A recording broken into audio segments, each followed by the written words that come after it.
السلام علیکم ورحمۃ اللہ وبرکاتہ۔ بسم اللہ الرحمن الرحیم۔ ناظرین، ہم سب جانتے ہیں کہ اس دنیا میں مرد اور عورت کی جنس کے علاوہ ایک تیسری جنس بھی پائی جاتی ہے، جسے اردو میں خواجہ سرا، ہجڑا، خسرا جبکہ عربی میں مخنث کہا جاتا ہے۔ اب سوال یہ پیدا ہوتا ہے کہ اللہ رب العالمین نے قرآن کریم میں اشرف المخلوقات میں شامل اس تیسری جنس کو کیوں مخاطب نہ کیا؟ شادی شدہ جوڑوں نے ایسی کون سی غلطی کی جو اللہ نے ان کو ایسے ہی رکھا؟ جیسے ہم بعض لوگوں کو انسانی اعضاء سے معذور پاتے ہیں، یہ نقائص امتحان کے لیے انسان میں رکھے جاتے ہیں۔ ایک انسان جو کہ معذور ہونے کے باوجود کامل عقل و شعور رکھتا ہے تو اس کا امتحان صبر کا امتحان ہے۔ قنچی مشکل یعنی جس شخص میں مرد و عورت کی علامت بالکل مساوی ہو، برابر ہو، کسی لڑکے یا لڑکی کا نکاح جرن جائز نہیں۔ البتہ خنشی غیر مشکل یعنی وہ خنشی کہ جس میں مردانہ قومی اور علامات ہیں کہ ان کے ہاں خواجہ سرا پیدا ہوتے ہیں۔ کیا خواجہ سرا سے اسلام میں شادی کی اجازت دی گئی ہے؟ آئیے چلتے ہیں پہلے سوال کے جواب کی طرف۔ بے شک اللہ پاک ہی ساری کائنات کا خالق و مالک ہے، پھر ایسے کیسے ہو سکتا ہے وہ اپنی مخلوق میں اس تیسری جنس کا ذکر نظر انداز کر دے؟ یہ محض ایک غلط فہمی ہے جو کہ مذہبی اور معاشرتی اکابرین نے ہمارے اندر پیدا کی ہوئی ہے۔ آئیے اس مسئلے کے حل کے لیے مشہور سائنسدان ہنری کلائن فلٹر کی تھیوری کو دیکھتے ہیں۔ اس نے ایک بیماری دریافت کی جس کا نام کلیمن فلٹر سنڈروم رکھا۔ اس بیماری کے مطابق عورت اور مرد کی طرح خواجہ سرا کو کوئی تیسری جنس نہیں ہے، بلکہ یہ ایک جسمانی بیماری ہے۔ اللہ رب العالمین نے انسان کو مرد اور عورت کے ہی روپ میں پیدا کیا ہے، لیکن جس طرح دیگر پیدائشی بیماریوں کی وجہ سے بچہ اندھا، گونگا اور بہرا پیدا ہو سکتا ہے، تو اسی طرح کروموسومز ایکس اور وائی کی تعداد کے عدم مطابقت کی وجہ سے بچے کی جنس کا تعین بھی نہیں ہو پاتا، جس سے بچہ پیدائشی طور پر اب نارمل پیدا ہو جاتا ہے۔ ہر انسان میں 23 کروموسومز کے جوڑے پائے جاتے ہیں اور ہر جوڑا 2 کرومٹین پر مشتمل ہوتا ہے۔ اس طرح مجموعی طور پر ایک انسان میں 46 کرومٹین پائے جاتے ہیں۔ بعض اوقات کروموسومز کی تبدیلی کے وقت مردوں میں ایک زائد کرومٹین ایکس پیدا ہوتا ہے۔ اس طرح مردوں میں 46 کی بجائے 47 کرومٹین پائے جاتے ہیں۔ سائنسدانوں کے مطابق ہر 500 میں سے ایک مرد یہ 47 کرومٹین پیدا کرتا ہے، اور بچے کی پیدائش کے وقت اگر یہی 47 کرومٹین کو باپ کی طرف سے ایکس ایکس یا ایکس وائی کی شکل ہوتا ہے۔ یہاں یہ بات واضح کر لیں کہ ماں کی طرف سے ہر صورت میں ایک ہی کرومٹین ایکس آتا ہے، جبکہ باپ کی طرف سے ایکس اور وائی دونوں میں سے کسی ایک نے آنا ہوتا ہے۔ لیکن اگر بدقسمتی سے ماں کی طرف سے باپ کی طرف سے ماں کو دونوں ایکس اور وائی کرومٹین مل جائیں تو پھر وہ ماں کے ایکس کے ساتھ مل کر ایک بچہ ایسا پیدا کرتے ہیں کہ جس کی ساری زندگی سزا بچے اور ماں کو دی جاتی ہے، جبکہ یہ تحفہ تو باپ کا ہوتا ہے۔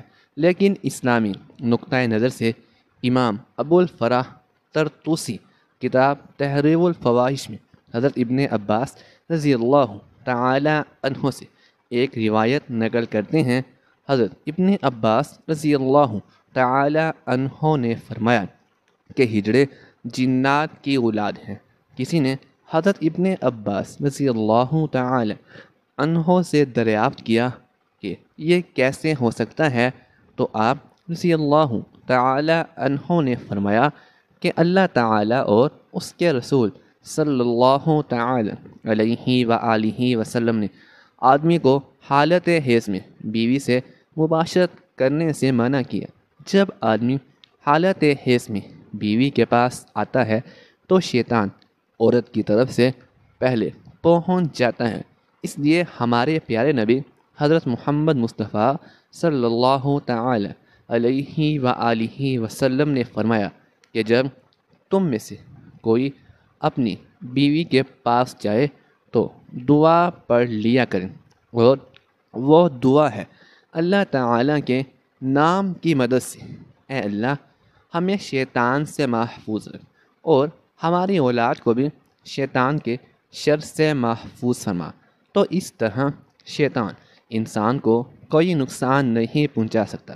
قرآن کریم کی سورہ شورى میں اللہ رب العالمین اپنی حاکمیت بیان کرتے ہوئے ارشاد فرماتے ہیں کہ بے شک اللہ آسمان اور زمین کی حکومت اللہ ہی کے لیے ہے، وہ جو چاہتا ہے کرتا ہے، وہ جیسے چاہتا ہے بیٹے عطا کرتا ہے اور جسے چاہتا ہے بیٹیاں، اور جسے چاہتا ہے ملا جلا کر عطا کرتا ہے، وہ جسے چاہتا ہے بے اولاد رکھتا ہے، تو وہ جاننے والا اور قدرت والا ہے۔ ہمارا یہ ایمان ہے کہ اللہ ہر چیز کا مالک ہے، وہ جو چاہتا ہے کرتا بھی ہے اور کسی پر ظلم نہیں کرتا۔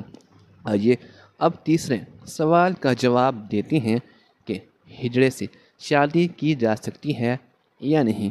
بات یہاں یہ ہے کہ ہجڑے کوئی الگ مخلوق نہیں ہے، بلکہ وہ بھی انسان ہی ہیں۔ خلقی اوصاف کے اعتبار سے ان میں سے بعض مردانہ اوصاف سے محروم ہوتے ہیں اور بعض زنانہ اوصاف سے۔ یہ انسان تخلیق کے وہ عیب ہیں جو اللہ نے ان میں ایسے ہی رکھے ہیں، جیسے ہم بعض لوگوں کو انسانی اعضاء سے معذور پاتے ہیں۔ یہ نقائص امتحان کے لیے انسان میں رکھے جاتے ہیں۔ ایک انسان جو کہ معذور ہونے کے باوجود کامل عقل شعور رکھتا ہے تو اس کا امتحان صبر کا امتحان ہے۔ خنشی مشکل یعنی جس شخص میں مرد و عورت کی علامت بالکل مساوی ہے، کسی لڑکے یا لڑکی کا نکاح شرعاً جائز نہیں۔ البتہ خنشی غیر مشکل یعنی کہ وہ خنسی کہ جس میں مردانہ قومی اور علامات غالب ہوں، تو شرعاً مرد و شمار ہونے کی وجہ سے اس کا کسی لڑکی سے نکاح، اور اگر اس میں زنانہ صلاحیتیں اور علامات غالب ہوں تو اس کا کسی مرد سے نکاح شرعاً جائز اور درست ہوگا۔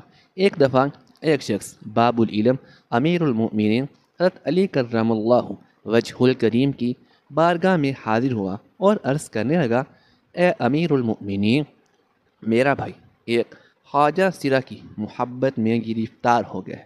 جب ہم نے اس کو اس مکروہ عمل سے باز رکھنے کی کوشش کی تو اس نے اس ہجڑے سے شادی کر لی۔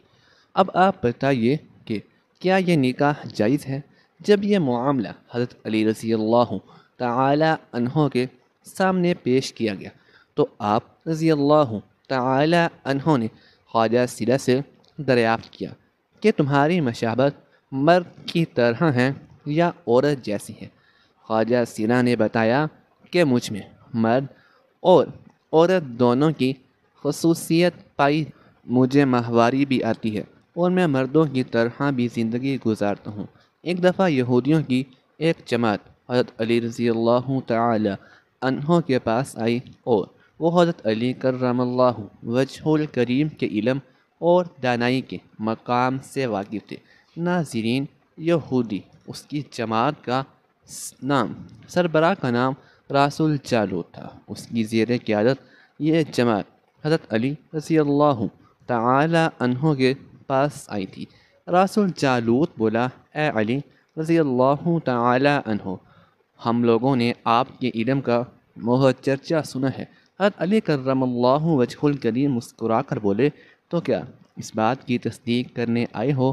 رسول جالوت بولا، ہم آپ رضی اللہ تعالی عنہ سے چند سوالات کریں گے، آپ ان سوالوں کا جواب ہماری کتاب تورات سے دینا ہوگا، اور اگر آپ نے سب کے سامنے ہمارے سوالوں کے جواب دے دیے تو ہم آپ کو باب العلم مان لیں گے۔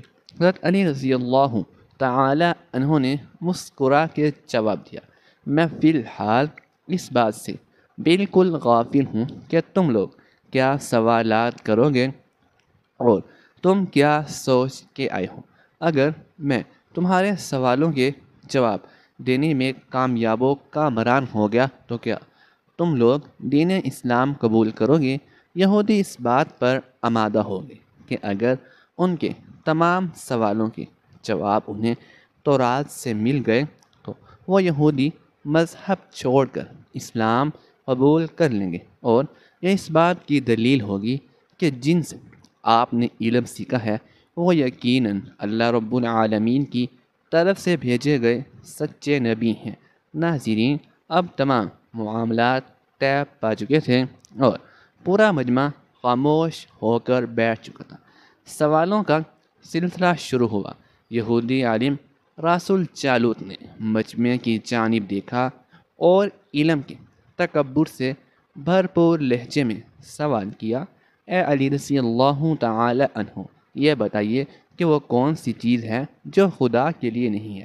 یہودی یہ جانتے تھے کہ مسلمانوں کی کتاب میں درج ہے کہ ہر چیز اللہ رب العالمین کے لیے ہے، اور اس بات کا جواب حضرت علی رضی اللہ تعالی عنہ کے لیے دینا ناممکن ہوگا۔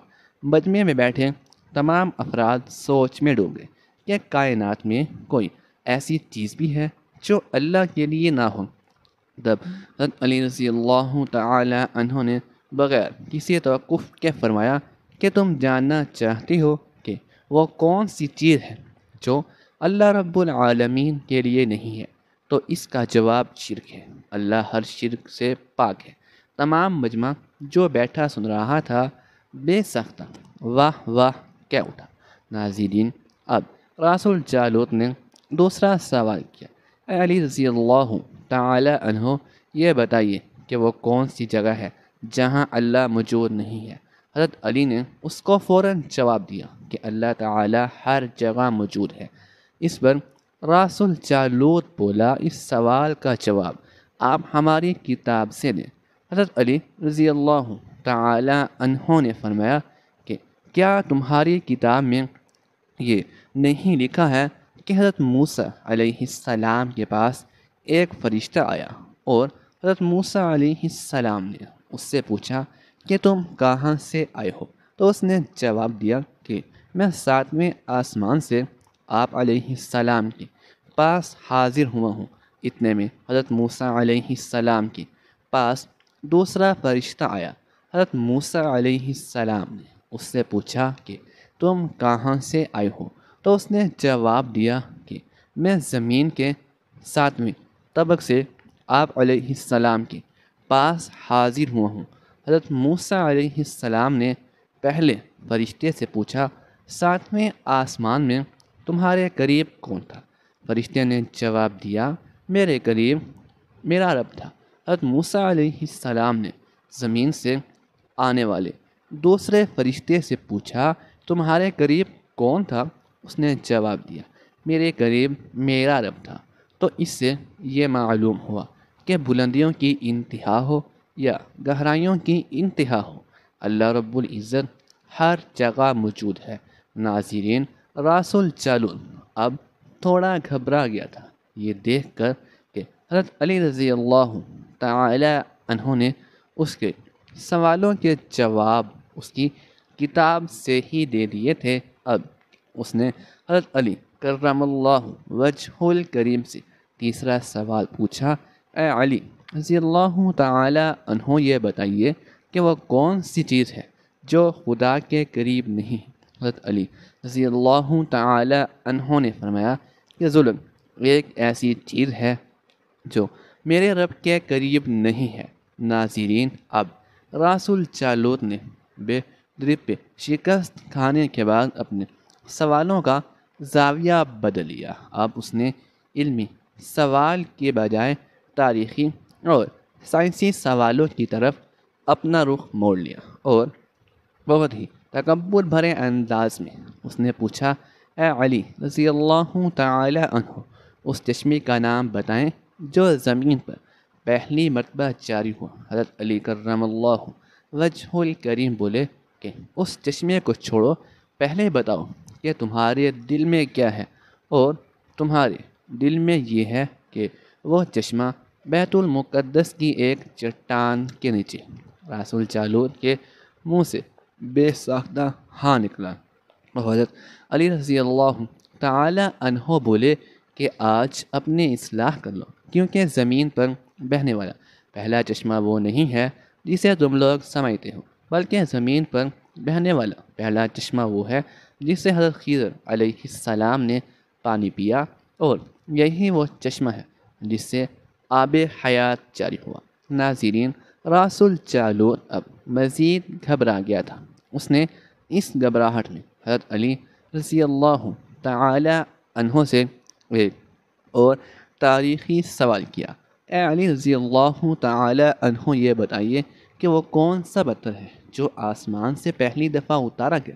حضرت علی رضی اللہ تعالی عنہ نے جواب دینے سے پہلے ایک جملہ کہا، یقیناً تم لوگوں کے ذہنوں میں پہلا پتھر وہ ہے جو بیت المقدس میں نصب ہے، لیکن تم اس بات کو کیوں بھول جاتی ہو کہ خانہ کعبہ بیت المقدس سے کہیں پرانا ہے، اور حجر اسود اسی وقت نصب کیا گیا جب خانہ کعبہ پہلی دفعہ تعمیر ہوا تھا، اور وہی پہلا پتھر ہے۔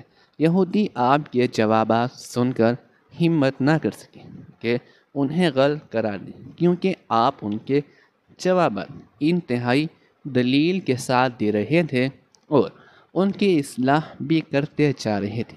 اب کی بار رسول جالوت نے ایک سائنسی سوال پوچھا۔ اس نے پوچھا، یہ بتائیے کہ وہ کون سی چیز ہے جو مسلسل کم اور زیادہ ہوتی رہتی ہے؟ حضرت علی رضی اللہ تعالی عنہ بغیر کسی توقف کے بولے کہ تم اپنے ماؤں سال پر غور کرو تو تمہیں خود ہی اس سوال کا جواب مل جائے گا۔ اس رسول جالوت نے پوچھا کہ وہ کیسے؟ آپ نے فرمایا، کوئی دن اگلے دن کے برابر نہیں ہوتا، اسی طرح گزشتہ رات اگلی رات کے برابر نہیں ہوتی۔ یہی دو چیزیں ہیں جو مسلسل کم اور زیادہ ہوتی رہتی ہیں۔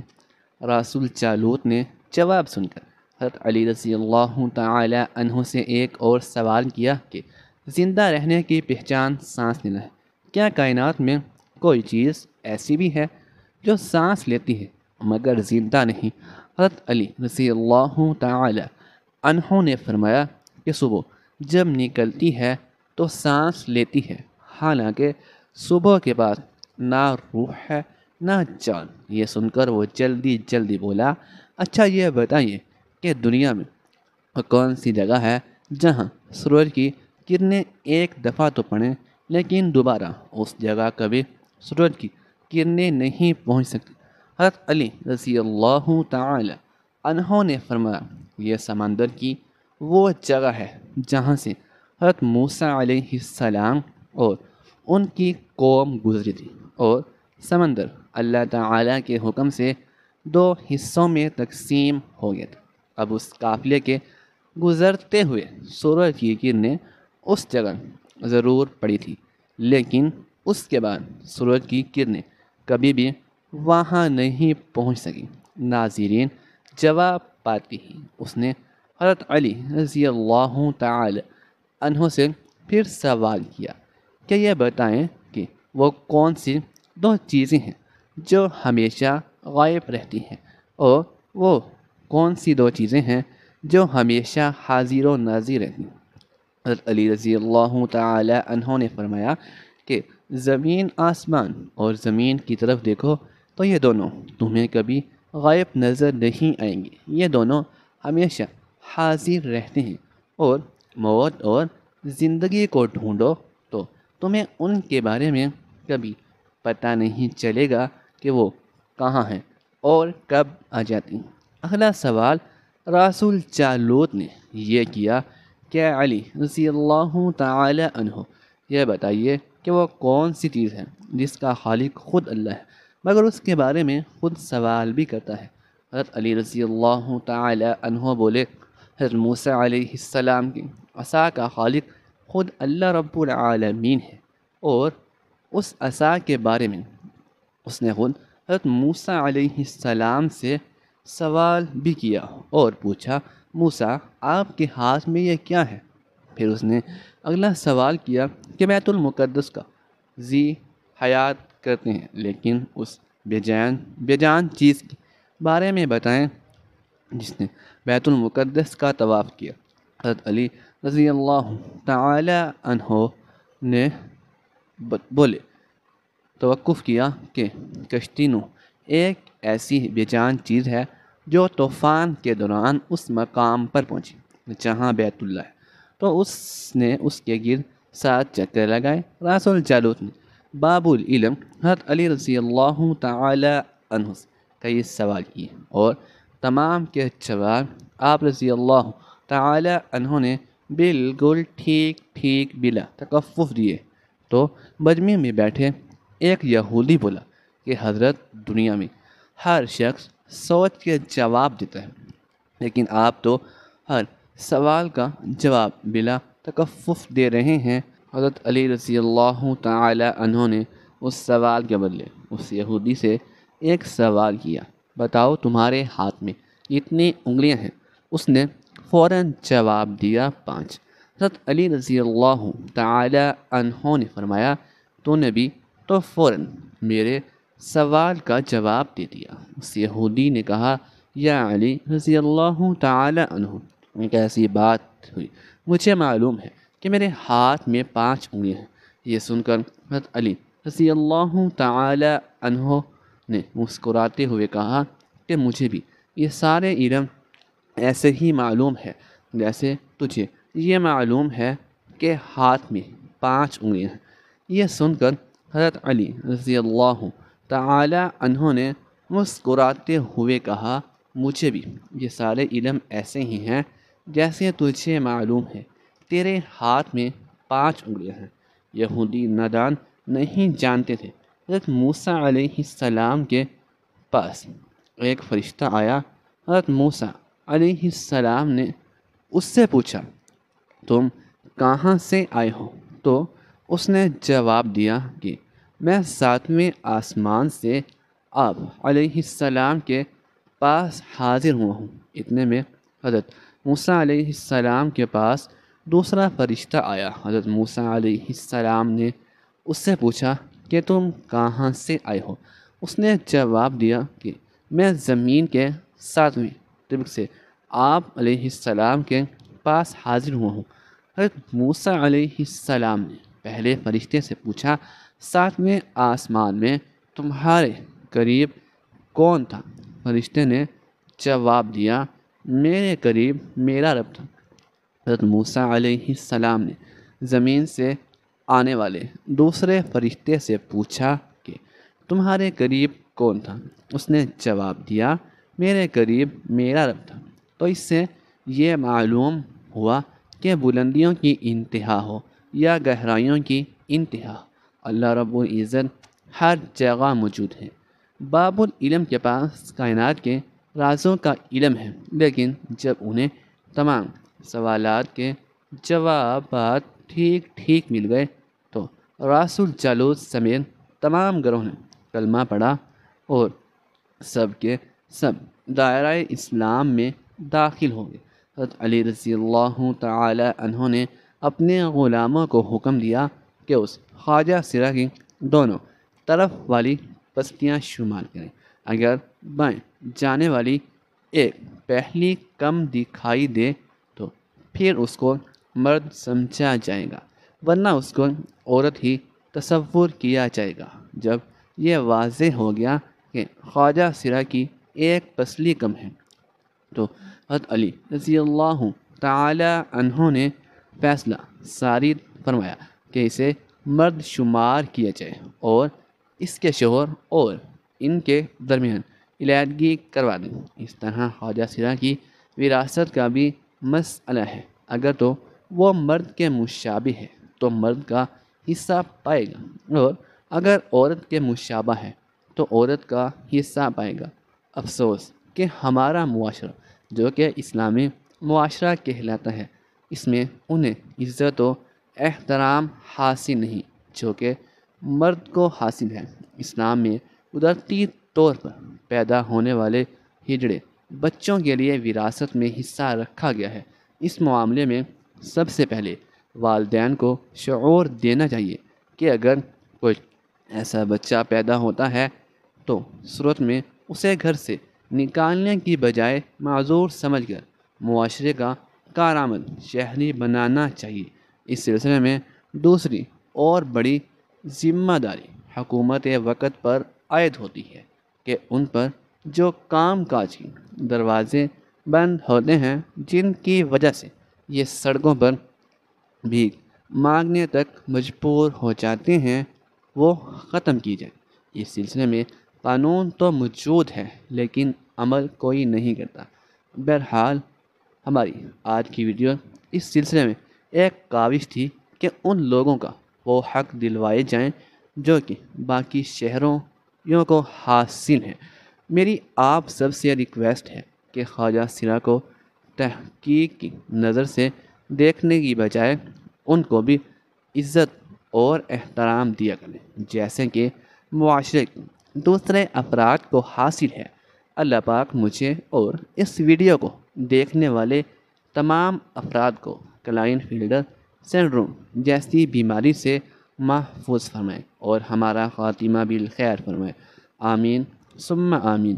ناظرین، کومنٹ باکس میں اللہ تعالیٰ کے 99 ناموں میں سے ایک نام ضرور ٹائپ کیجیے گا۔ شکریہ۔ اللہ حافظ۔